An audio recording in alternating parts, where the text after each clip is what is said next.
22-23 시즌 아스날은 아쉽게도 맨시티에게 리그 우승을 내주게 되었지만 7년 만에 챔스 복귀라는 유의미한 성적을 낸 시즌이었습니다. 하지만 아스날은 미드필더 작업에 따라 입지가 좁아진 그라니트 자카의 레버쿠젠 이적과 올렉산드르 진첸코의 영입으로 인해 주전에서 밀려난 키어런 티어니가 출전 시간에 불만을 가지고 있어 이번 이적 시장에 이탈이 유력하다는 등 보도가 나오고 있는데, 이런 상황에서 아스날은 어떤 새로운 영입을 통해 이를 대비하고 있는지 알아보겠습니다. 그럼 아스날 영입 리스트 지금 바로 시작하겠습니다.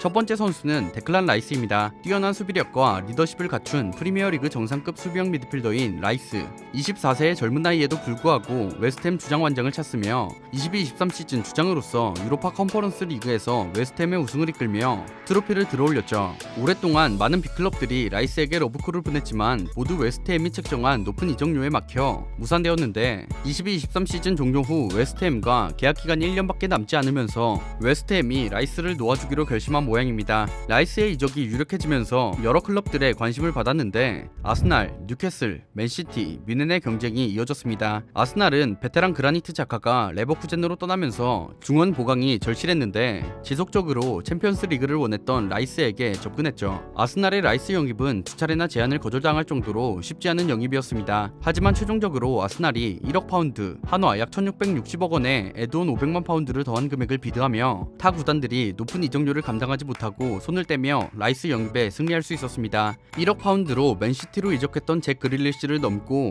잉글랜드 선수 이적료 신기록을 세웠죠. 이후 7월 4일 온스테인을 시작으로 영입 합의에 도달했다는 소식을 전했고 7월 15일 아스날 공식 홈페이지를 통해 라이스 영입을 공식 발표했습니다. 두 번째 선수는 카이 하베르츠입니다. 레버쿠젠 시절부터 독일의 미래로 불렸던 하베르츠, 공격형 미드필더, 스트라이커, 윙어 모두 소화 가능한 멀티자원으로 18-19 시즌 분데스리가에서 17골을 기록하며 잠재력을 폭발하기 시작했는데 2020년 하베르츠는 레알 마드리드와 경쟁에서 승리한 첼시로 향하게 되었죠. 하베르츠는 2021 시즌 챔피언스리그 결승전에서 결승골을 기록하기도 했지만 첼시에서 높은 평가를 받지 못했는데, 아직 첼시와 계약 기간이 2년 남았지만 결국 22-23 시즌이 끝나고 첼시를 떠나게 되었습니다. 첼시 전문기자 맨로에 의하면 아스날과 레알 마드리드가 관심을 가졌다고 했으나 레알 마드리드는 5천만 파운드 이상 쓸 생각이 없었고 6천만 파운드를 지불할 의향이 있다고 하는 아스날 이적이 유력했습니다. 이후 첼시와 아스날의 이적료 협상이 이어졌는데 6월 21일 온스테인 로마노는 6,500만 파운드, 한화 약 1,089억 원의 이적료로 합의가 완료되었다고 보도. 6월 28일 아스날 공식 홈페이지를 통해 하베르츠의 영입을 공식적으로 발표했습니다. 아르테타가 인터뷰를 통해 하베르츠의 합류는 아스날 중원에 큰 보탬이 될 것이라고 하베르츠를 미드필더로 분류하는 듯한 발언을 하면서 첼시에서 펄스9으로 뛰던 것과 달리 아스날에서는 그라니트 자카가 떠난 자리인 메잘라 자리에 포진될 가능성이 높아 보입니다.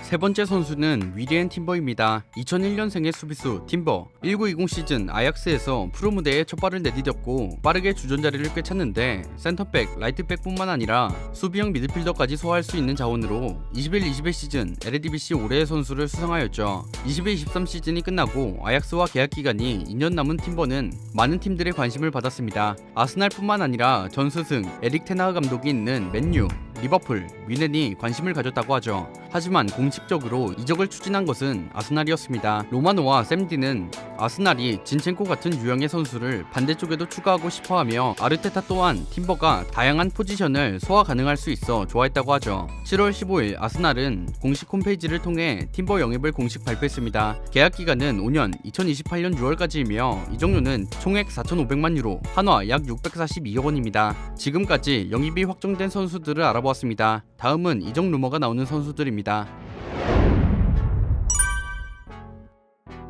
네 번째 선수는 주앙 칸셀루입니다. 2019년 유벤투스를 떠나 맨시티 유니폼을 입은 칸셀루, 뛰어난 활약상을 펼치며 맨시티의 핵심 수비수로 자리매김했으며 2021 시즌, 21-22 시즌, 두 시즌 연속 PFA 올해의 팀에 선정되며 탑클래스 수비수로 평가됐는데 22-23 시즌 월드컵 이후 후반 교체, 벤치 대기로 인해 칸셀루가 불만을 가지게 되었고 1월 겨울 이적 시장을 통해 뮌헨으로 임대 이적하게 되었죠. 뮌헨 이적 후 칸셀루는 분데스리가 우승을 경험했고 뮌헨 생활에 만족했습니다. 하지만 칸셀루 계약에는 7천만 유로, 한화 약 990억 원의 선택 이적 옵션이 포함되어 있는데 위네는 다른 포지션 영입이 필요해 거액을 사용하여 칸셀루를 완전 영입할 여유가 없었다고 합니다. 2023년 5월 기준으로 아스날을 제외하고 별다른 링크가 없는 편이었습니다. 로마노는 5월 29일 칸셀루는 아스날이 높게 평가하는 선수 중 한 명이나 가브리엘 제주스, 올렉산드르 진첸코 이적 후 두 구단 간의 협상이 어떻게 될지 지켜봐야 한다고 보도했습니다. 유리몸 성향이 짙은 진첸코와 토미야스를 대체할 수 있는 자원으로 벤 화이트를 받쳐줄 수도 있죠.